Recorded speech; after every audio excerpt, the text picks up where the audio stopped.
Hustler, one who makes money, real short and real simple. When you respect the game, you respect all that comes with it. Extortion, bank robbery, and hustlers. But gangster is a little bit of all. Those that take it from the ones that make it. And when it came down to making it, Flukey Stokes was that nigga, hands down, or cards up. Just depending on what side of the table you was on. I don't even know what drugs look like. I never used them or deal. I don't even drink.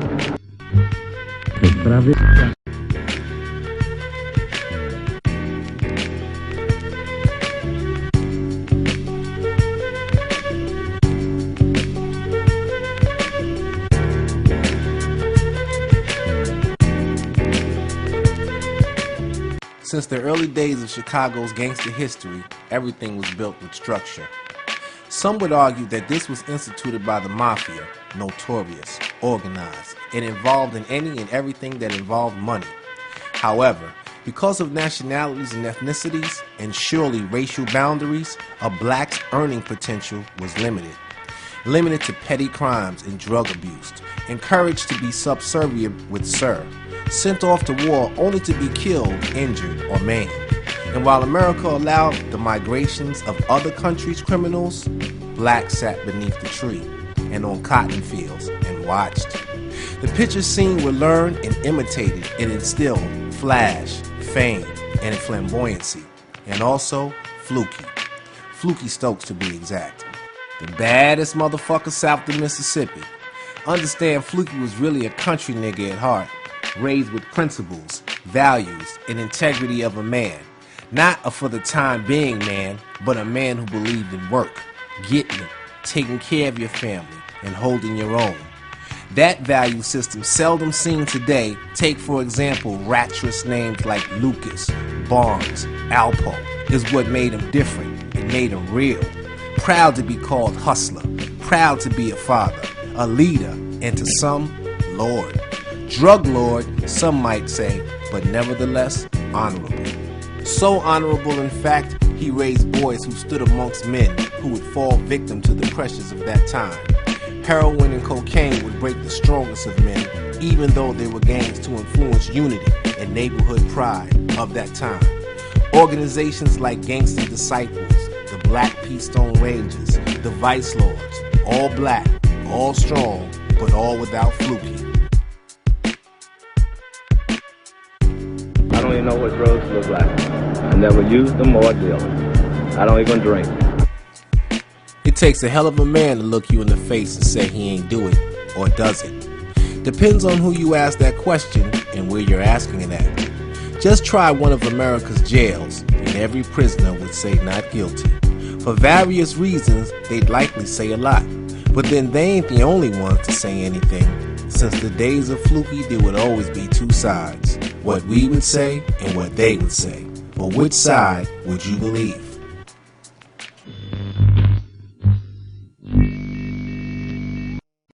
Willie Flukey Stokes was a chameleon of sorts. To many, he was like a Robin Hood, giving to the poor.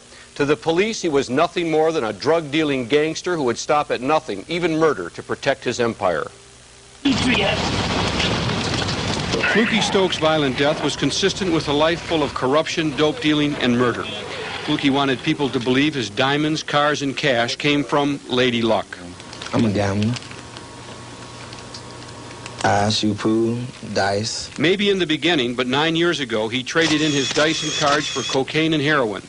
And Willie Flukey Stokes built a drug empire that left nothing to chance. Unit 5 has learned that Flukey's drug empire was making more money than anyone ever imagined. Authorities now believe his empire was grossing $1 million a week. That's more than $50 million a year. Confidential federal drug enforcement documents obtained by Unit 5 reveal how big Flukey's organization was.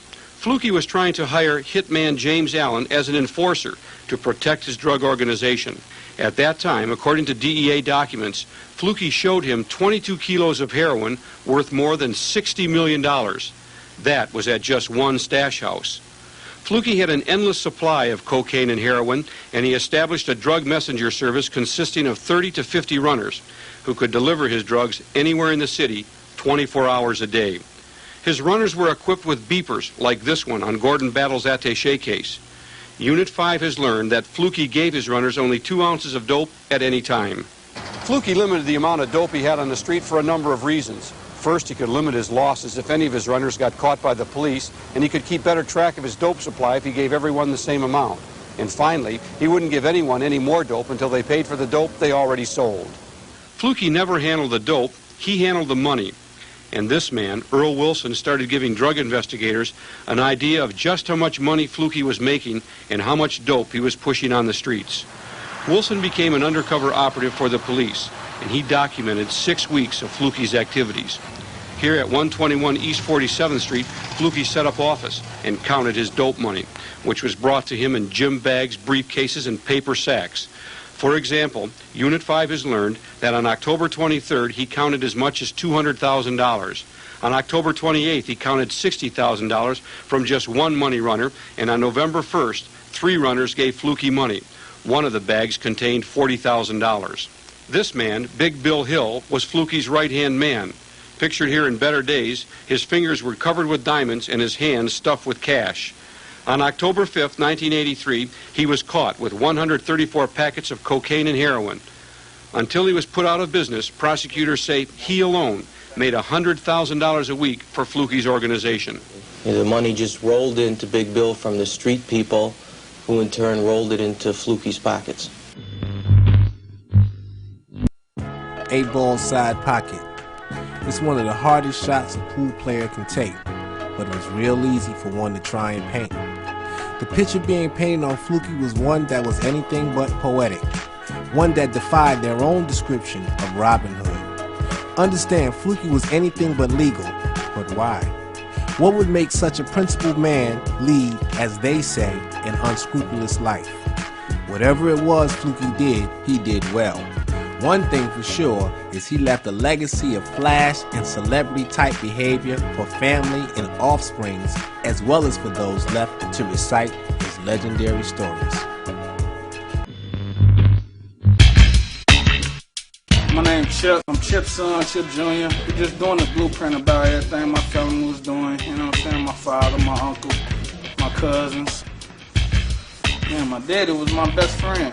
Like, I learned so much from him, just like, without him telling me nothing, you know what I'm saying? So, like, from what I knew from him, like, I ain't never seen him scared before, you know what I'm saying? Like, it ain't really too much people in life I ain't never seen like that. Like, somebody probably want to hear, like, about some money and nothing. No, it was just, like, just how he was. Like, people don't know, like, my daddy was real silly, you know what I'm saying? Like, he was real silly, you know, but he was only like that with people we knew, like around his kids and like around his family. Everybody else in the street would be like, oh, fuck him, you know what I'm saying? Something like that. Or, you know what I'm saying? He a beast, you know what I'm saying? Something like that. But from what I knew from him, you know, he just taught me and my brothers how to be men, you know what I'm saying? And, like, that's all I really can say about it. As with any hustler, life would be give and take. You would live and learn, but at home, a man would teach. And outside the home, things would be different. The man at home would be different than the man in the streets. And according to law enforcement, Gordon Battle, also known as Chip, was one of the 5 members of Flukey's organization. Sources say he, as did the other members, controlled the low end of the south side of Chicago as well as other areas. Chip allegedly had free reign during a time when gangs controlled all. Always dressed to a T, Chip and all the members would always carry signature briefcases rumored to be filled with cash. And unbelievable as that was, it was more incredible how this hustler remained untouched. See, hustlers don't have territory, man. Hustlers get money, man. See, Chicago is real territorial. It's real gangbang oriented, and you know, certain niggas was getting money with certain niggas because they only could get money with certain niggas because of whatever organization they was from. But what made them so slick, they didn't claim to be a part of no organization, even though they did have gang ties. So that enabled them to get money with whoever. You know what I'm saying? Like wherever, with whoever, from the richest white motherfuckers to the grimiest street motherfuckers. Didn't matter what side of town. So all that territorial shit really wasn't no territory. Niggas just had spots where they got money at. You know what I'm saying? It was just, that was basically it. With Chicago being one of the most segregated cities in the country, having your own spot meant you had special characteristics. qualities known not to squares, but to those who could move around. There was Big Bill, Flukey's advisor and elder who could move a pair of dice as nice as the sway of a pretty woman's ass. And then there was Chip, father to Chachi and Chip Jr., the mover who would shake shit up, serious about his business, checking chumps, keeping them in line. Then there was Grass, Chip's sibling, who some say had a rivalry simply because of the closeness in age.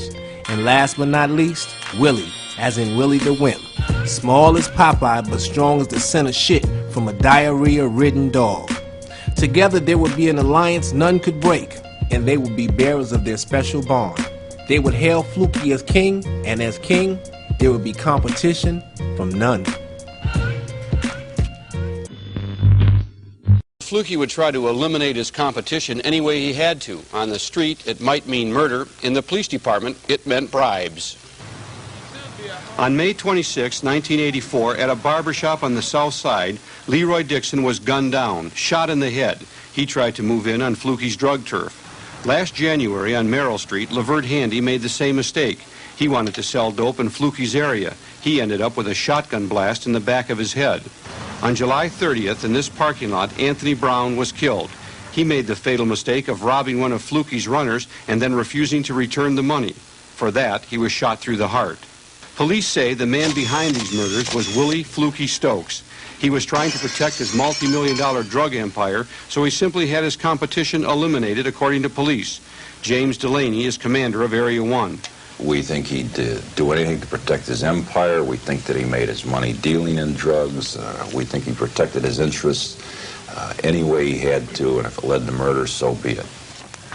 Flukey's criminal record spans a quarter century, arrested more than 60 times. Charges range from drug violations to murder.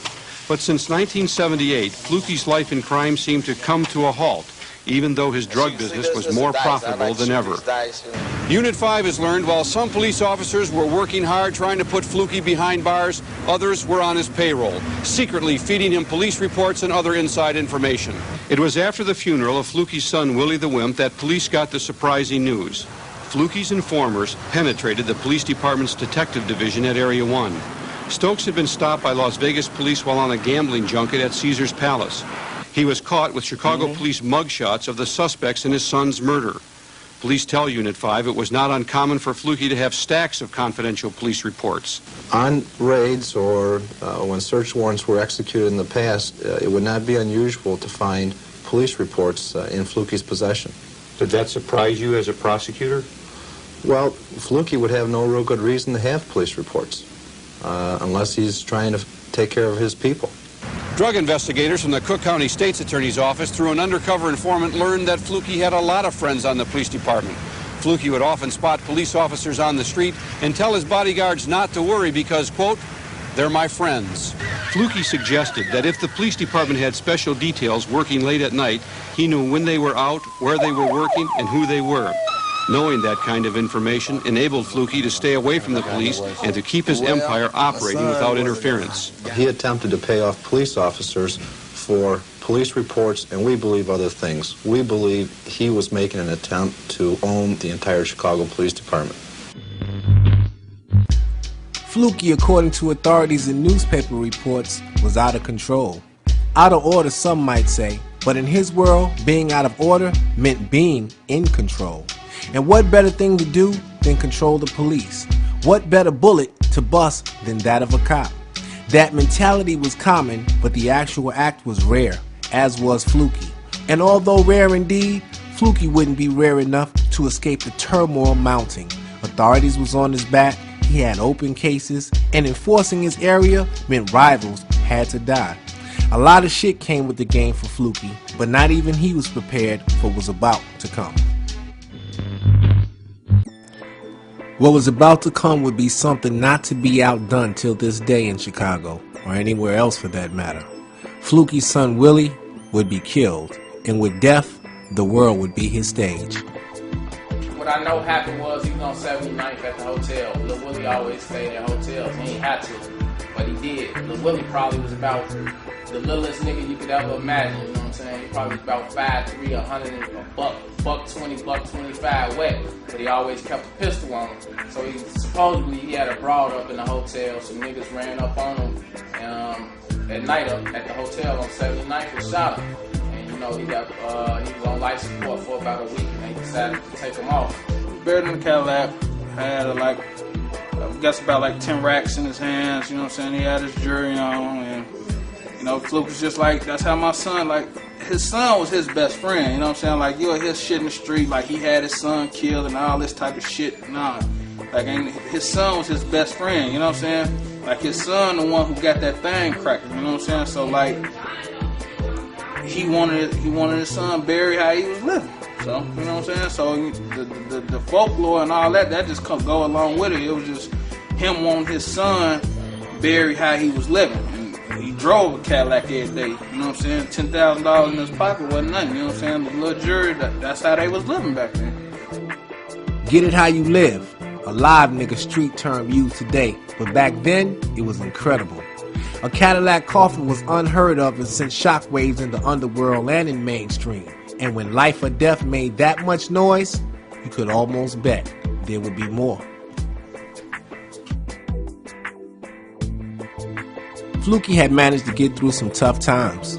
From a small-time gambler to a major figure was a street accomplishment that would compare to a corporate CEO. But with the death of his son, he started to change. Life for Flukey wasn't the same. Yeah, he was still associated with celebrities and athletes, but his soul was empty. And that emptiness led him to slipping. His vision was cloudy, and in the streets, a nigga needed to see. And see Flukey someone did, with automatic weapons that would kill him and his driver. Flukey had got caught with his pants down.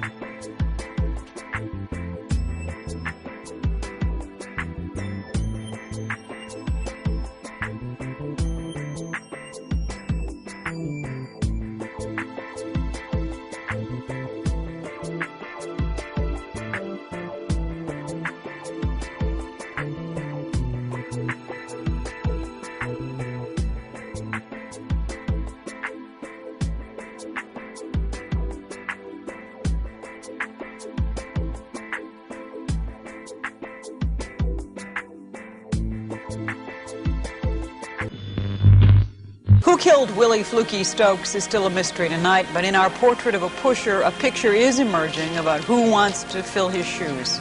Grass and my daddy was best friends. So, like, as time was progressing, you could start seeing them branch off, you know what I'm saying? And, like, I hear stories, like, from my mama, because she always, like, used to be a talker. And she'll be, like, just telling us or talking to her friends, telling us what was going on, like, they was just getting into it. I don't know if it was money or, you know what I'm saying? A lot of things happened, a lot of words was exchanged, you know, family members was involved. And make a long story short, on 51st and Lake Park at the Pancake House, he caught my daddy slipping, and shot him. My father died, getting rushed to the hospital. I'm saying slowly but surely, you just saw him branching off. He was hearing stories like your daddy and Grass got into it, you know what I'm saying? Like, I can remember one time my daddy came home, his hand was fucked up. They had robbed him behind a Woolworth down here in Hyde Park. They had him back there. At first, you know, my mother taught me and my brother and sister to forgive because he was so familiar to the family and we didn't understand a lot of the details before. But nah, he ain't raised me, he ain't support anything that we was doing. He just was around and we seen him after my father got killed. But you know, my daddy, he always loved Grass, like even to the day he died, you know what I'm saying? Like, and I still love him, you know what I'm saying? Like, that's how you know, like, we all are separate entities. Cause my brother, he like had business. I don't have no business, you know what I'm saying? Like, I ain't mad, you know what I'm saying? Like, I knew how crazy my daddy was. I love him to death, you know what I'm saying? But like, me being mad at Grass ain't finna bring my daddy back, you know what I'm saying? And can't nobody tell me about these streets like, oh, you know what I'm saying? Like, I gotta look him in his eyes every day. And I see life kicking his ass every day, you know what I'm saying? What doesn't kill you can only make you stronger. And Chip would never get a chance to be strong again. The strength that Flukey gave him, gone. The strength that he showed his sons, that too was gone. What was left was a legacy less the very men that built it. Jealousy played a part, as did fear.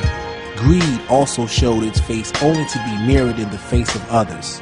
As you see, only the names change, but as strange as it seems, the same times remain. Unit 5 has learned exclusively that police are concerned about a possible drug war because 3 different big-time dealers would like to take over where Flukey left off. When Willie Flukey Stokes was buried, the head of the largest single independent drug operation in Chicago history was laid to rest. But the body of his drug empire is still alive and thriving and in turmoil. There appears to be 3 groups muscling for control of Flukey's $50 million a year drug network. One group is headed by Gordon Battle, Flukey's former partner, another by Chuck McFerrin, Flukey's archenemy, and the third by Sam Love Jr., Flukey's former associate. The struggle for control of Flukey's well-entrenched drug turf started, and members of Flukey's organization were brutally gunned down. Narcotics investigator Tom Shinnick. And they're vicious and violent enough that they would protect themselves at all costs. Unit 5 has learned that shortly before Flukey was murdered, a new cartel of independent drug dealers was formed, and he began to fear a major drug war was imminent. On November 10th at this restaurant, Flukey met with this man, Chuck McFerrin. Police theorized that McFerrin is the self-appointed leader of the new cartel. Also at that meeting, Pedro Rodriguez, a man police consider to be a major supplier of cocaine and heroin to Chicago drug dealers. Rodriguez, believed to have organized crime connections in New York, Detroit, and South Florida, may have made a pact to deal only with the new cartel. The cartel is expected to take any action to gain control of Flukey's lucrative drug empire. And the big question is, how much is Gordon Battle willing to give up? Battle, known as Chip on the street, is Flukey's heir apparent. Battle lives in a fortress-like house on the far south side of the city. He was Flukey's partner for the last few years. Another group police believe could emerge as a major source of drugs is the Love family. Police discovered evidence of the Love's big-time drug business on January 19th, when narcotics agents raided this Alsop apartment house and confiscated more than $500,000 in drug money. The cash, in mostly 10s and 20s, belongs to Sam Love Jr. The street has been relatively quiet since Flukey was murdered, but police say trouble could erupt at any time, because in the drug business, takeovers are generally not friendly. Despite extensive criminal histories, none of these men have been convicted of serious drug offenses. Unit 5 has learned that federal drug agents have been investigating the Flukey drug network for 3 years, and we have also learned that IRS was on the verge of indicting the flamboyant drug dealer for tax evasion at about the time he was killed. I don't think, Carol and Ron, that this is the last we're going to hear of the Flukey drug network. Flukey, the reason that they changed half of these laws or what's going on right now, you know what I'm saying? That's the motherfucker who, they start taking your tax, your money, your drug money, as soon as they arrest you, because he was buying it right back out, you know what I'm saying? They didn't understand it. It's the greatest, man, so you got to give it to him, man, because that's the truth, and you heard it, it's real.